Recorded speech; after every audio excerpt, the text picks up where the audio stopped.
अस्सलामुअलैकुम, you're watching the Salim Bukhari show. This is me Fiza Riaz. सबसे पहले तो इस्लामाबाद के वो हाई कोर्ट के जजेस जिन्होंने ख़त लिखा था, अब उन्हीं जजेस को एक और ख़त मौसूल हुआ है और इसके अंदर एक मशकूक किस्म का पाउडर मौजूद है और उसके साथ एक डराने वाले धमकाने अंदाज में एक साइन बना हुआ था जिसकी खबर मीडिया पर इस वक्त गर्दिश भी कर रही है। अब ये पिंडोरा बॉक्स जो है वो खुलता ही जा रहा है और ये रायता मजीद फैलता ही जा रहा है, लेकिन अब ये तमाम तर जिम्मेदारी जो है वो चीफ जस्टिस ऑफ पाकिस्तान पर आयद होती है कि इन जजेस को भी इंसाफ मिले और वो तमाम इदारे जो कि अपना असरअंदाज होते हैं फैसलों में, उनकी इंटरफेरेंस बंद हो। ये तो अब कल यानी कि बुध को जब समात होगी तो पता चलेगा। उसके अलावा जो अहम डेवलपमेंट हुई है सेनेट इलेक्शंस के हवाले से, पीपल्स पार्टी के भी जो 10 सिंध असम्बली से 10 जो सेनेटर हैं वो मुंतखब हो चुके हैं। नून लीग के दोनों खवातीन जो सेनेटर्स हैं वो मुंतखब हो चुकी हैं और पीटीआई की तरफ से जो यास्मीन राशिद और सनम जावेद थी वो तो मुंतखब नहीं हुई हैं। अलबत्ता इससे भी बड़ी एक डेवलपमेंट ये हुई है कि कौमी असम्बली की तरफ से वो तमाम 86 लोग जो कि सुन्नी इत्तेहाद में शामिल हो गए थे, अब से कुछ देर पहले ये फैसला है जी वो अब सुन्नी इत्तेहाद में नहीं है, they are still independent. Second half में हम बात करेंगे बुशरा बीबी की जान को खतरा है। बानी पीटीआई ये कह रहे हैं कि उन्हें जहर दिया जा रहा है, उनके खाने में जहर मिलाया जा रहा है। लास्टली जो हम डिस्कशन करेंगे, कल अफसोसनाक वाक़या पेश आया है दमिश्क में जो इसराइल की जानिब से अटैक किया गया है, जिसके नतीजे में ईरानी जो लीडर्स हैं जो कि पासदारान इनकलाब हैं वो मारे गए हैं और उसके बाद ईरान जो है वो बिल्कुल सीखपा हुआ है। मज़ीद मशक़ वस्ता में इसके क्या नताइज होंगे इस पर डिटेल डिस्कशन करेंगे, लेकिन सबसे पहले बहुत ही अलार्मिंग बड़ा ही ग्रे एरिया है, इस पर बात करते हुए समझ नहीं आती, या तौहीन अदालत हो सकता है या फिर जो एजेंसीज हैं उन पर बात करते हुए डर लगता है। लेकिन जजेस का मामला है, 6 जजेस इकट्ठे ख़त लिख रहे हैं, इसमें कितनी हकीकत है जो इनको ये दोबारा एक ख़त मिला है और उसमें पाउडर मौजूद है, और ये क्या पाउडर वाला सिलसिला है क्या? देखिए, पहली बात तो यह है कि ये कोई अच्छा आगाज़ नहीं है किसी भी लिहाज से, आप किसी भी एंगल से देखें। इसका ताल्लुक पार्टियों से नहीं है, जजेस से नहीं है। पाकिस्तान में एज सच एक मुआशरे के तौर पर इस किस्म के खतूत लिखे जाने और उसके अंदर इस किस्म के मशकूक पाउडर का होना जो है ये अच्छा आगाज़ नहीं है। यस। मेरे ख्याल से जो सबसे ज़्यादा अहम बात है वो ये कि हमारी सिक्योरिटी एजेंसीज जो हैं वो इस ख़त को लेके इसके लिखने वाले तक पहुँचने की पूरी कोशिश करें, ताकि इसका वो कहते हैं ना वो निपिंग द बड वाली बात है कि इसको यहीं ख़त्म कर देना चाहिए ताकि ये बात आगे ना जाए। ये जो पाउडर है इसके हवाले से जो तारीख़ अगर उठा के आप देखें तो ये एंथ्रॉक्स एक चीज़ है जिसको टियर 1 बायोलॉजिकल एजेंट माना जाता है और इसको केमिकल वेपन्स के ज़ुमरे में भी ये आता है। इसके साथ इसी मटेरियल को इस्तेमाल करके बाकायदा वेपन्स बनाए गए हैं। इसका इस्तेमाल जो है वो सबसे पहले सेकेंड वर्ल्ड वॉर में जर्मनी ने किया था और उसके बाद फिर हमने देखा 90s में भी इसकी एक आध मिसाल मिलती है। फिर ये 2001 में जब ये 9/11 हुआ, फिर उसके बाद इस किस्म के खतूत जो हैं इस पाउडर के साथ वो कुछ लोगों को भेजे गए थे अमेरिका के अंदर। हिस्ट्री में ये सब कुछ है, ये सब कुछ है, यानी ये सब कुछ है, लेकिन पाकिस्तान की हिस्ट्री में ये बिल्कुल नहीं, ये पहली बार है, ये पहला आगाज़ है। एक दफ़ा शायद पहले इससे सुना गया था, लेकिन ये कि ये बहुत डेंजरस साइन है। आज मेरे ख्याल से एज ए पाकिस्तानी हमें इंडिविजुअली भी और हमारी स्टेट ऑफ पाकिस्तान को भी बहुत परेशान होना चाहिए इसके ऊपर, और ख़ास तौर से जजेस के हवाले से इसकी अहमियत और भी बढ़ जाती है कि वो जो मुआशरे में इंसाफ देने वाले हैं उनको अगर इस किस्म के थ्रेट्स मिलने लगेंगे तो ना मुआशरा रहेगा ना इंसाफ। जब इंसाफ नहीं रहेगा तो मुआशरा नहीं रहेगा। तो इसलिए मेरे ख्याल से इसको बहुत ज़्यादा सीरियसली लिया जाना चाहिए और इसमें यानी इसको पता नहीं लगाया जा सकता ये लेटर कैसे आया, क्योंकि अभी एक रेशम बीबी का नाम सामने आ रहा है, खातून का, और बगैर किसी देखिए इस खत ने पाकिस्तान के पोस्टल सिस्टम के तहत ट्रेवल तो किया है ना। एग्जैक्टली ये कहाँ पोस्ट हुआ, कौन से बॉक्स से निकला, ये सब कुछ ट्रेस हो जाता है, ट्रेसेबल है। इसलिए हम ये चाहते हैं कि इस मामले को इसी तरीके से इग्नोर ना किया जाए, बल्कि इसको फोकस करके इसके भेजने वाले तक पहुंचने की कोशिश की जाए। और ये पाउडर क्या आम एक्सेसिबल है, इजीली मिल जाता है? मेरे ख्याल से ये बाजार के पंसारियों से तो नहीं मिलता ऑब्वियसली। ये जो है ये बहुत ही यानी जिसको कहते हैं एक ऐसा मटीरियल है जो आम बाजार में अवेलेबल नहीं है। कहाँ से लिया उन्होंने, कहाँ से स्मगल किया है, ये सारा कुछ जो है ये प्रूफ जो है इसके बारे में होना चाहिए। इसने मेरे ख्याल से अलार्म बेल्स ज़रूर बजाई होंगी।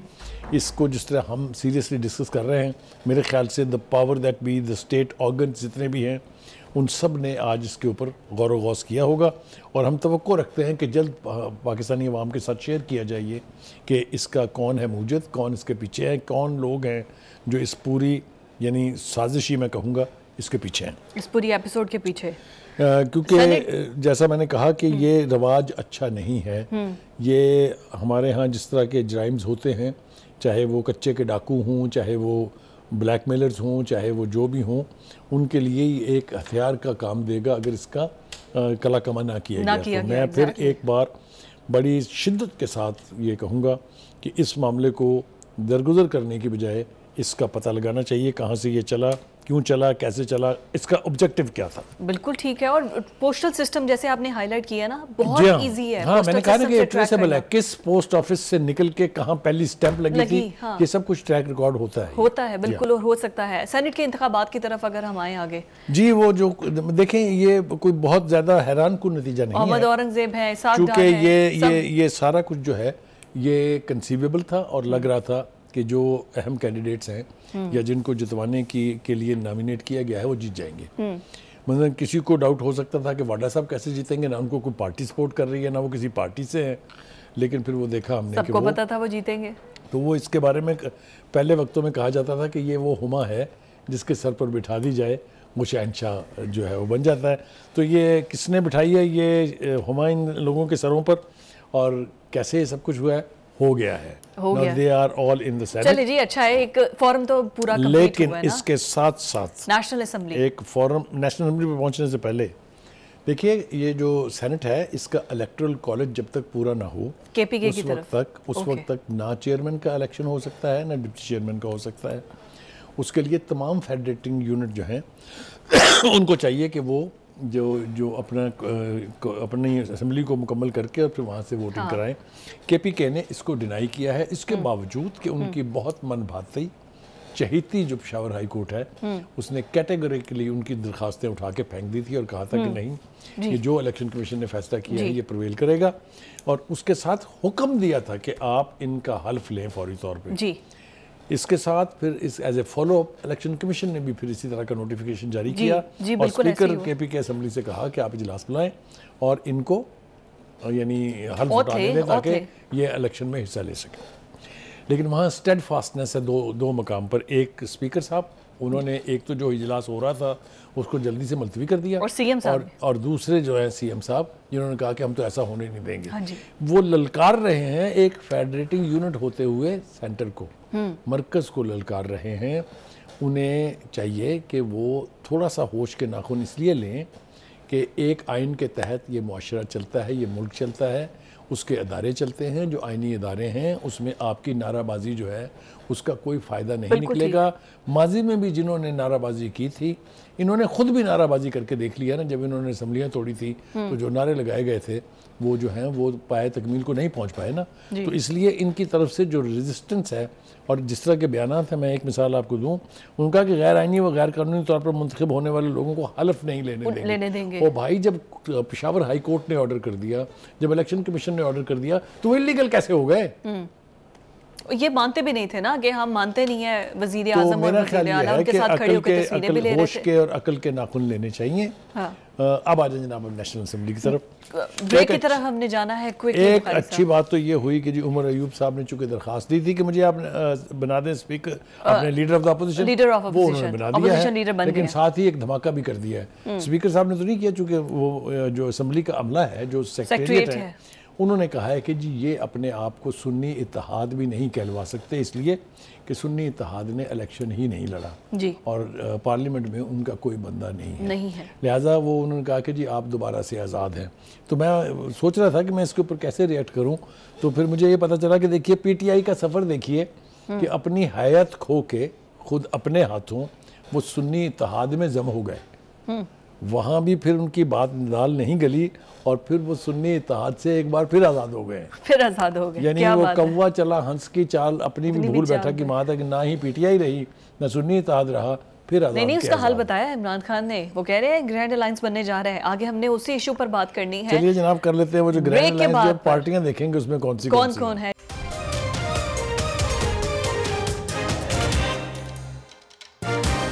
एक तो सबसे पहले आज भी इमरान खान को तोड़फोड़ के केस से रिलीफ मिल गया है, उनको बरी कर दिया गया है। और दूसरा ये कि वो ये कहते नज़र आ रहे हैं, उन्होंने इल्ज़ाम ये लगाया है कि मेरी अहलिया, बुखारी साहब ज़रा गौर कीजिएगा कि बुशरा बीबी को जहर दिया जा रहा है, उनके जिल्द पर और उनकी ज़बान पर निशानात मौजूद हैं जहर दिए जाने के। तो ये बड़ा सीरियस एलिगेशन है। बहुत अजीबोगरीब तरीके से ये बात कही भी गई है और बहुत अजीबोगरीब तरीके से ही लोग इसको समझने की भी कोशिश कर रहे हैं। मिसाल के तौर पे वो फरमाती हैं कि ये जो क्लीनर होता है, टॉयलेट क्लीनर दिया गया है, क्लीनर जो है उसके चंद कतरे जो हैं खुराक में डाल दिए गए थे और उन चंद कतरों ने असर होने में 1 महीना लगा दिया। अब देखिए 1 महीने के बाद वो कहते हैं कि मेरा पेट भी ख़राब हो गया, मेरी तबीयत भी ख़राब हो गई। दूसरी बात यह है कि इल्ज़ाम दोनों ने ही लगाया है, बुशरा बीबी ने भी लगाया है और खान साहब ने भी लगाया है और दोनों ने कहा है कि अब शवाहद और गवाह आप खुद ढूंढे। हम तो सिर्फ शिकायत लगाएंगे, इल्ज़ाम लगाएंगे, बाकी काम आपका है। उनका ख्याल ये है कि पुलिस सिर्फ इस इंतजार में बैठी रहती है कि कब आप ताज़ा इल्ज़ाम लगाएं और हम चल दौड़ें उसके ऊपर। देखिए, गुजारिश ये है, एक तो मैं ये तब सोच भी नहीं सकता कि हुकूमत उनको मरवाने की कोई भी साजिश करेगी, इसलिए कि कर जाएगा कोई भी इल्ज़ाम ये और पटा ये हुकूमत के गले में डाला जाएगा, ये तो आप जानते हैं ना। लिहाजा कोई भी जी अक्ल आदमी ये नहीं मानेगा कि हुकूमत अपने गले में ये फंदा डालने के लिए उनको मारने की कोशिश करेगी या किसी ऐसी कोशिश को स्पॉन्सर करेगी या बर्दाश्त करेगी कि उनकी जान ले जाए कोई। ये हुकूमत के यानी मुफाद में नहीं है। देखिए बुखारी साहब, इसी मुल्क के अंदर बेनज़ीर साहिबा को शहीद करवा दिया गया, लियाकत अली खान को शहीद करवा दिया गया। देखिए, एक तो हमारे यहाँ ये बड़ी ज़्यादती है कि हम 1 सेकंड में इक्वेशनें तलाश कर लेते हैं। अब आप मुझे बताइए, बेनज़ीर भुट्टो का और बुशरा बीबी का क्या मुकाबला, खुदा के लिए ना करें जाती आप।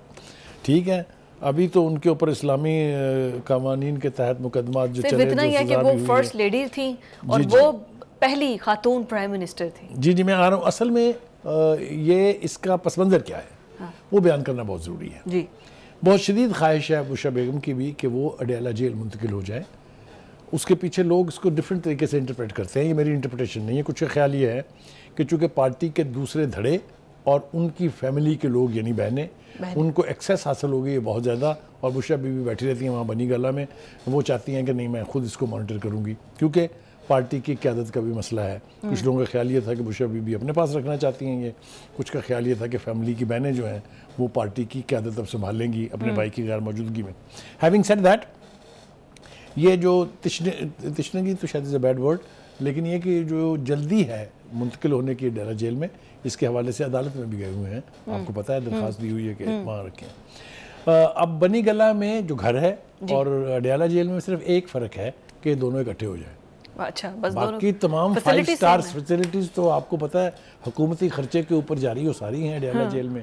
ठीक है जी, वो ऐसे एस्टिमेट्स आ रहे हैं कि अकल दंग रह जाती है कि 35 लाख रुपए का एक शख्स खाना खा गया है वगैरह वगैरह। इस तरह की बातें जो हैं बहुत घटिया लेवल की हैं, बहुत अजीबोगरीब बातें हैं, लेकिन हो रही हैं। हम इसके ऊपर ये अगर हुकूमत फैसिलिटेट कर रही है ना, तो ये हुकूमत नहीं, ये सारा कुछ अदालतें कर रही हैं। हाँ, और आपको मैं फिर एक बात ईमानदारी से बताऊँ, अदालतें ना मुंतज़िर रहती हैं कि खान साहब को हुक्म तो करे ना। हुक्म ही नहीं करते वो। अब उन्होंने 2 हुक्म कर दिए।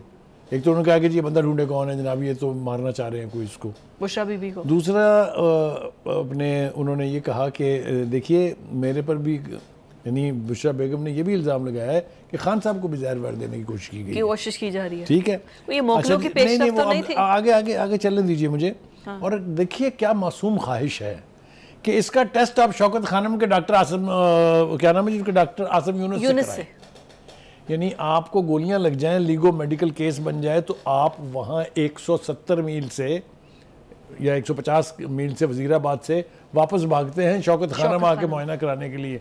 हालांकि लीगली तौर पर पाकिस्तान के पिनल कोड के तहत आपको किसी सरकारी अस्पताल से मुआयना कराना होता है। अब इल्ज़ाम लगा दिया, रिजल्ट आपके सामने है। आपका ख्याल है डॉक्टर आसिम यूनुस साहब ये कहेंगे कि नहीं जनाब, इनको किसी ने जहर नहीं दिया है? तो ये जो अजीबो गरीब किस्म की ख्वाहिशात हैं, अजीबो गरीब किस्म के इल्ज़ामात हैं, इसके ऊपर मेरे ख्याल से इससे ज़्यादा हम बात ना करें तो ज़्यादा बेहतर होगा।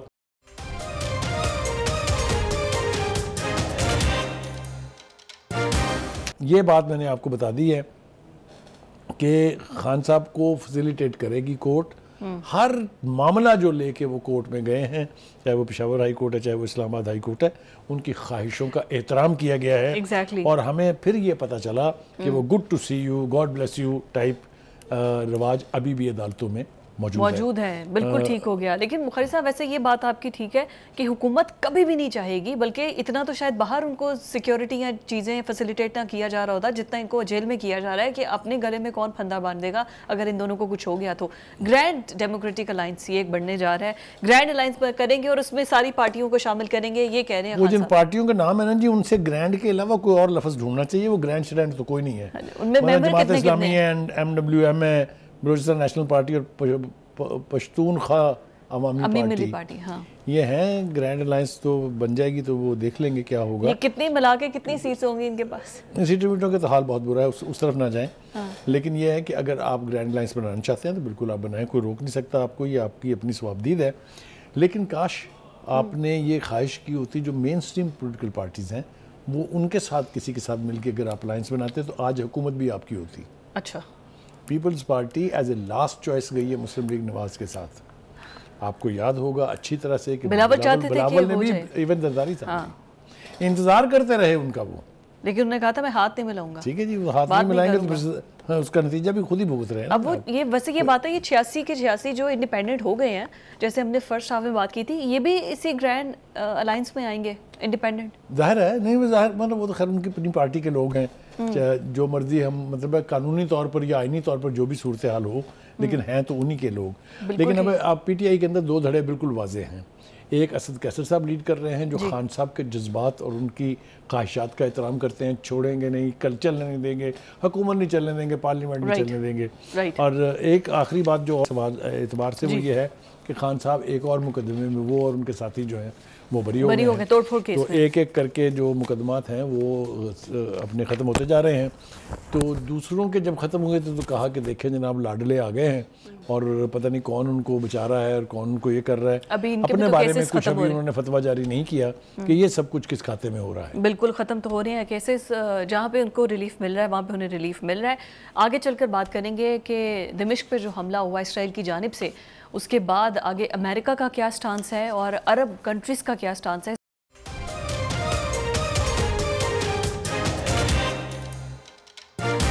इस सेगमेंट में गज़ा की सूरत हाल पर तो बात करेंगे, लेकिन 3 मेजर अहम डेवलपमेंट्स हैं। वो ये कि कल गुज़िश्ता रोज़ इसराइल की जानिब से दिमिश्क पर अटैक किया गया, ईरानी सफारत खाने को निशाना बनाया गया, जिसमें 7 अफराद जो हैं वो हलाक हुए हैं और बहुत ही अहम कमांडर्स थे इसमें जो कि हलाक हुए हैं। दूसरा, ऑन दी अदर हैंड, जो बाइडन ये कहते नज़र आ रहे हैं कि बहुत से अरब ममालिक जो हैं वो इसराइल को तस्लीम कर लेंगे। बुखारी साहब, क्या कर रहे हैं हम? एक तरफ जो गैर मुस्लिम ममालिक हैं, स्पेन जैसे, वो कह रहे हैं कि हम फ़लस्तीन को तस्लीम करेंगे, हमारे अरब ममालिक, मुस्लिम ममालिक इसराइल को तस्लीम करने को तैयार है। बहुत सारी बातें इस हवाले से की जा सकती हैं। पहली बात तो ये है कि हम उन्हें हलाक नहीं कह सकते, वो शहीद हुए हैं, इसलिए कि वो जंग एक चल रही है ना वहाँ उस पूरे खित्ते के अंदर, और ईरानियन जो है वो मुसलमान मुल्क है। इसके ये जिन कमांडर का जिक्र कर रहे हैं ये पासदारान के रहनुमा हैं, बहुत सीनियर कमांडर रहे हैं, और इन्होंने वो जंग लड़ी थी जो 10 साल तक जो है वो मिडिल ईस्ट वॉर रही थी इराक के साथ ईरान की, जिसकी शैबी और सरपरस्ती भी अमेरिका कर रहा था, और अमेरिका को वहाँ से भागना पड़ा था बहुत बुरे हालात में। वो वैसे भी जहाँ कहीं भी अमेरिका गया है जंग करने के लिए, जूतियाँ खा के, पैंटें अपनी छोड़ के चड्डियों में भागे हैं, हेलीकॉप्टरों से लटक लटक के, वो चाहे वियतनाम हो, चाहे इराक हो, चाहे अफगानिस्तान हो। आपने देख लिया 20 साल तक अफगानिस्तान में चांद चढ़ा के कैसे दुम दबा के वहाँ से भागे थे। एनीवे, ये चूँकि पासदारान के लीडर थे, पासदारान और बसीज ये ऐसी कुव्वतें हैं ईरान की जो वार हार्डन लोग हैं और अपनी जान मान की परवाह नहीं करते हैं। वो इनके ऐसे बदला लेंगे कि आप देखिएगा, मैं तफसील में जाना नहीं चाहता हूँ। दूसरी बात यह है कि जो ईरान के रहबर इनकलाब हैं, जिनका नाम है खामनई, वो जब कुछ कह देते हैं तो वो पूरी कौम के लिए हर्फ के आखिर है। उसी तरह से सदर ईरान जो हैं इब्राहिम रईसी साहब, वो भी जब अपनी अफवाज को कोई हुक्म दे दें तो फिर उसके बाद अदूली की कोई गुंजाइश रहती नहीं है। दोनों ही ने यक ज़बान होकर कहा है कि इसका मज़ा चिखाएंगे, बदला लेंगे, इसराइल को भी और अमेरिका को बराबर का जिम्मेदार ठहराएंगे। ये मैं समझता हूँ कि ये दोनों का बयान जो है इसने नींदें हराम की होंगी यकीनी तौर पर नेतन्याहू की भी और जो बाइडन की भी। जो बाइडन साहब एक इंतहाई ढिठाई से झूठ बोल रहे हैं अपनी कौम से, ही इज़ ए लायर। ये बात बिल्कुल गलत है कि इस सब कुछ के बाद जो गजा में हो चुका है, इस्लामी ममालिक मरे जा रहे हैं इसराइल को तस्लीम करने के लिए, ऐसा कुछ नहीं है। अच्छा, सब ने कंडीशन किए हुए वहाँ पर कंप्लीट जंगबंदी के साथ, कंप्लीट उसकी रिहेबिलिटेशन के साथ और 2 रियासती हल के साथ।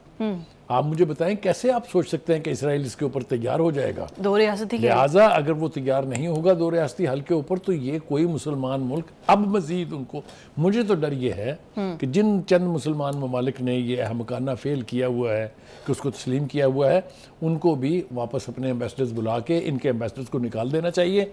ये वो कम से कम एक्ट है जो मुसलमान लीडरशिप कर सकती है। करना चाहिए। एक मिनट, दूसरी बात यह है कि ये जो स्पेन की तरफ से ऐलान किया गया है, इसने भी ये वेस्ट की जो लीडरशिप इस वक्त मरी जा रही है नेतन्याहू के लिए और इसराइल के लिए, उनकी नींदें हराम की होंगी। Spain is an important country in Europe, और उसके साथ 3 ममालिक जो दूसरे हैं, आयरलैंड है, माल्टा है और स्लोवेनिया है। ये तीनों मुल्क और स्पेन जो है मिल के एक बहुत बड़ी डेवलपमेंट है ये कि वो इसराइल को, अपने माफ़ कीजिएगा, फ़लस्तीन को तस्लीम करने जा रहे हैं एज ए कंप्लीट स्टेट। और वो कह रहे हैं कि ये जो है ये मबनी होगी मगरबी किनारे और गजा के ऊपर। ठीक है, इससे मैं आपको ईमानदारी से कहता हूँ कि बहुत खौफनाक सूरत हाल होगी तल अवीव में भी और वाशिंगटन में भी, इनके एक्सेप्टेबिलिटी के बाद। ठीक है जी।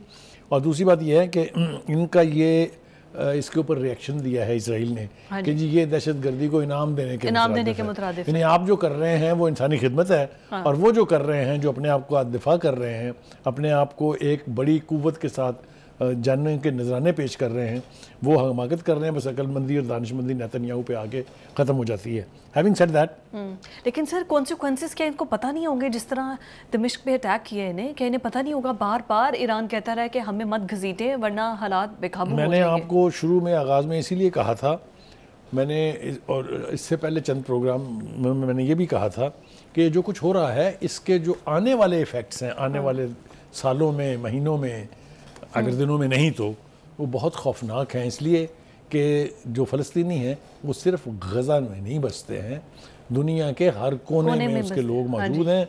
मैं आपको अगर 1960s-70s का एरा रिकॉल करके बताऊं, जब जहाज़ अगवा होते थे, लैला खालिद का नाम बहुत बड़ा नाम है, जिसने पैन अमेरिकन एक 747 जम्बो अगवा किया था, तो उस वक्त भी यूरोप जो है और अमेरिका जो है, ये देवर ऑलमोस्ट ऑन देयर नीज।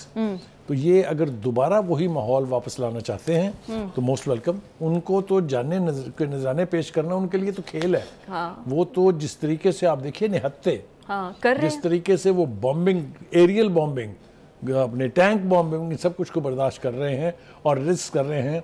एक शख्स आपको बिलकता हुआ और भीख मांगता हुआ अमन की दिखाई नहीं देगा। ऐसी कौम को तो सलाम करना चाहिए। ये तो कमाल की कौम है। हैविंग सेड दैट, जनाब दूसरी तरफ आइए, इस्माइल हानिया की बहन को गिरफ्तार कर लिया है। जी जी जी जी, वो देखे ना, वो हर वो घटिया इकदाम करेंगे जिससे उनका ख्याल ये है कि हमास ब्रेक होगी, हिजबुल्लाह ब्रेक होगी। अभी ये जो वाक़या हुआ है दमिश्क में, जो सफारत खाने पर, एक तो ये कि दुनिया भर को मालूम है कि जिनीवा कन्वेंशन के तहत जो डिप्लोमेटिक बिल्डिंग्स होती हैं, सफारत खाने होते हैं, कौंसल खाने होते हैं, उनको एग्जम्पशन हासिल है फ्रॉम अटैक्स। एक बात। दूसरी बात यह है कि खैर वो इसराइल से तवक्को रखना कि वो किसी कन्वेंशन का एहतराम करेगा, ये तो बहुत दूर की बात है। वो मान ही नहीं, वो कह रहे ना तो ये काउंसिल खाना था ना ये सिफारत खाना था। देखे ना, वो अपने एक्ट को और कैसे जस्टिफाई करेगा। ठीक है, दुनिया जानती है, दुनिया ने देख ली, उसकी वीडियो भी देख ली है, उसकी फुटेज भी देख ली है। मैं आपको बताऊं, एक बात याद रखें आप, ये जो कुछ भी हो रहा है इस वक्त, ये यानी फरामोश हो ही नहीं सकता। 35,000 के करीब अब शहादतों की तादाद हो गई है, 70-80 हज़ार के करीब बच्चे और औरतें ज़ख्मी हैं। मुझे बताइए कौन इसके ऊपर आंखें बंद कर सकता है? और वो जिसका कहर जो है, उसमें कहते हैं ना कि देर तो हो सकती है, अंधेर नहीं है, उसकी लाठी बेआवाज़ है, कैसे पड़ेगी? एक तो जो बाइडन साहब का इलेक्शन तो गया ही, आप लिख लें, मैं आपको जिम्मेदारी से यहाँ कह रहा हूँ और याद दिलाऊंगा आपको प्रोग्राम में जब ये इलेक्शन होगा। एनीवे, हैविंग सेड दैट, मेरे ख्याल से ये एक फिर चैलेंज है पूरी मुस्लिम उम्मा के लिए कि खुदा के वास्ते पुट योर एक्ट टुगेदर। बेहिसी, बेअमली की कैफियत से बाहर आ जाइए। अच्छा, ये जो पहले आ रहा था कि जंग बंदी की तरफ मुआहदा चलेगा और या आर्जी तौर पर हो या कुछ, इस एक्शन के हर बाद दूसरा एक्ट जो है वो उसको अंडू कर रहा है। हाँ, वो इम्कानात जंगबंदी के जो हैं उसको ख़त्म कर रहा है। और ये एक पागल शख्स की ख्वाहिश पर हो रहा है जिसका नाम है नेतन्याहू। नेतन्याहू, मैं आपको बता रहा हूँ, आपके साथ जो होने वाली है, एक तो वैसे ही आप देख लीजिए तल अवीव की सड़कों, गलियों और चौकों में इजराइली लोग जो है निकल के उसको कंडेम कर रहे हैं। उसके इस्तीफे का मुतालबा कर रहे हैं। ये सब कुछ घर में भी आग लगेगी और जहाँ जहाँ भी आपके हमदर्द हैं इस आग की सेक वहाँ तक भी पहुँचेगी।